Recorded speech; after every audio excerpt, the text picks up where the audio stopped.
buenos días, tardes o noches. Si tienes alguna historia o relato que contar, puedes mandarlo al siguiente correo, bramplacecuenta@gmail.com. Se los dejaré en la descripción. Sin más, empecemos. La cabra y los espíritus de la prepa. Durante 15 años he trabajado como intendente en una preparatoria de Ciudad Valles, y he pasado muchas horas solo entre sus pasillos y salones. La pandemia, sin embargo, trajo consigo algo diferente. Nos pedían limpiar y dar mantenimiento a las instalaciones, especialmente antes del regreso presencial de los alumnos. Fue en una de esas jornadas, un sábado, cuando viví algo que aún me pone la piel de gallina. Ese día llegué desde el mediodía para revisar la electricidad, y asegurarme de que todo estuviera en orden. Mientras trabajaba, recordé lo que me habían dicho unos compadres que tienen un negocio de gorditas frente a la escuela, que en las noches escuchaban gritos, sombras moviéndose por las ventanas, y luces que se encendían y apagaban solas, especialmente en la dirección. Pero como siempre, pensé que eran exageraciones o simples cuentos para asustar. La prepa tiene un patio mediano rodeado de salones, 6 abajo y 6 arriba en una hilera, y otros más en el lado opuesto, frente a los baños. Siempre he sentido algo raro cerca de esos baños. Una vez, mientras limpiaba, alguien me chistó, pero no vi a nadie. Esa sensación de incomodidad se intensificó esa noche. Ya había terminado de revisar los apagadores y, para las 11 de la noche, me preparaba para irme. Fue entonces cuando escuché un ruido extraño, como si algo borboteara. Era un sonido exagerado, como agua burbujeando. Salí a buscar de dónde venía, y el ruido me llevó a la azotea de los baños, donde están los tinacos. Pensé que tal vez se había caído un gato dentro o que alguien había robado las tapas, como ya había pasado antes. Subí la escalera que guardamos en la bodega y, mientras ascendía, escuché un sonido raro, ja, ja, como un quejido grave. Cuando llegué a la azotea y me acerqué a uno de los tinacos, sentí que algo se movía dentro. Con mi celular, iluminé el interior, y lo que vi me dejó helado. Dentro del tinaco había una masa amorfa, de color azul oscuro, con una cara horrible que me miraba fijamente. Tenía ojos rojizos, como guindas, y un rostro desfigurado, pero claramente consciente. En un gruñido ronco, me dijo: «Tengo el cuerpo de cabra». El susto fue tan grande que me aventé desde la azotea, que por suerte no es muy alta. Caí mal y mis rodillas me dolieron, pero no me importó, lo único que quería era salir de ahí. Corrí al portón, pero me di cuenta de que había dejado las llaves en el salón junto con mi mochila. Desde lejos, vi como algo seguía moviéndose en la azotea. Grité, desesperado, y mi compadre de las gorditas llegó con unas pinzas grandes para cortar la cadena del portón. Salí corriendo, temblando, mientras le contaba lo que había visto. Ya en la calle, se acercaron su esposa y un vecino, don Ramiro. Les expliqué lo sucedido, pero entonces vimos algo que nos dejó aún más atónitos. En medio de la cancha de la prepa, bajo la luz tenue de los focos del patio, una mujer desnuda caminaba lentamente, arrastrando a 2 niños pequeños que parecían deslizándose por el suelo, como si no tuvieran piernas. Atrás de ellos iba una cabra, pero no una normal. Era grande, con un porte amenazante. Sus ojos parecían reflejar la luz de una forma antinatural. Nos quedamos inmóviles, observando cómo las figuras cruzaban la cancha en completo silencio. Cuando tomé valor para regresar por mi mochila y las llaves, algo más llamó nuestra atención. En una de las ventanas con cortinas verdes, una sombra enorme se asomaba. Era una figura con cuernos largos, que hacía un sonido como el balido de una cabra, pero más profundo y gutural.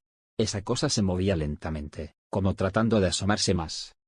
No quise quedarme ni un segundo más. Llamé a la dirección para reportar que había terminado mis labores y me fui de inmediato. Esa noche apenas pude dormir, y al día siguiente evité volver a pasar cerca de la escuela. Aún no sé qué era esa cosa, pero sé que no era algo normal. Desde entonces, cada vez que paso por la prepa, evito mirar hacia las ventanas o los baños. Hay cosas que es mejor no buscar entender. La anciana del pasillo. Soy enfermera y trabajo en un hospital en Tamafunchale. En estos años he vivido muchas experiencias, pero lo que ocurrió hace 2 noches aún me tiene reflexionando. Era el turno nocturno, y a eso de las 2 a.m., mi compañera y yo decidimos salir un momento a comer unas galletas afuera de la clínica. Para salir, siempre necesitamos que el guardia nos abra la puerta principal. Antes de llegar a esa puerta, hay una más grande, pesada, que solo puede abrirse girando la perilla y empujándola o jalándola con fuerza. Salimos, comimos tranquilamente, y al regresar, vimos que esa puerta pesada estaba abierta, algo que no es común porque generalmente se cierra automáticamente al no estar sostenida. Mientras nos acercábamos, observamos cómo la puerta comenzó a cerrarse lentamente frente a nosotros. No nos preocupamos demasiado en ese momento, asumimos que alguien debía estar por ahí.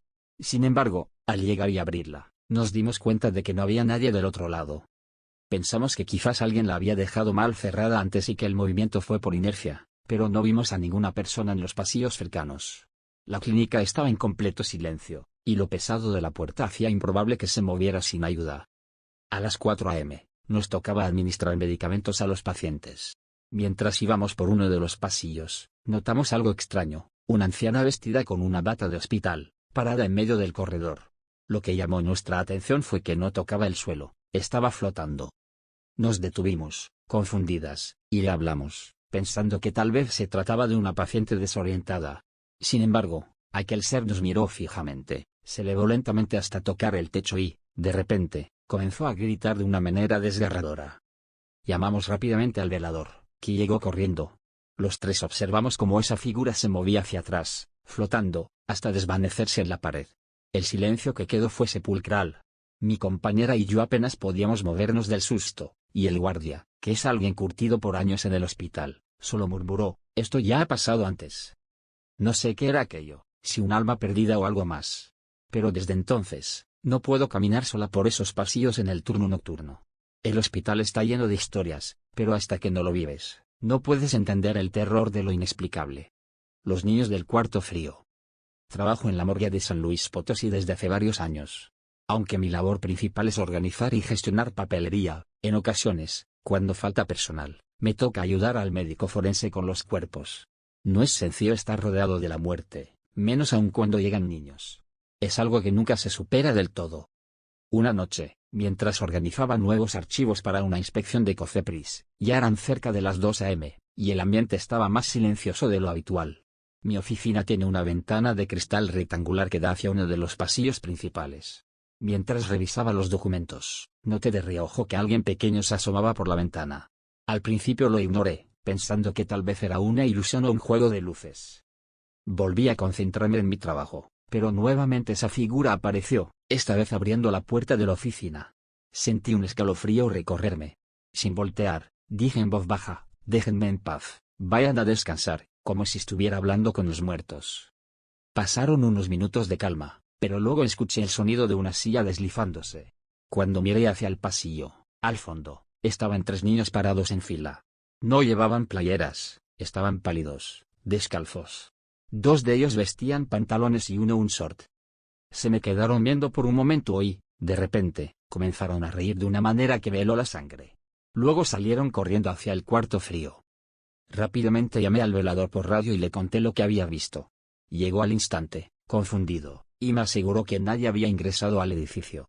Fuimos a revisar las cámaras de seguridad, pero no había registro de ningún niño en el lugar.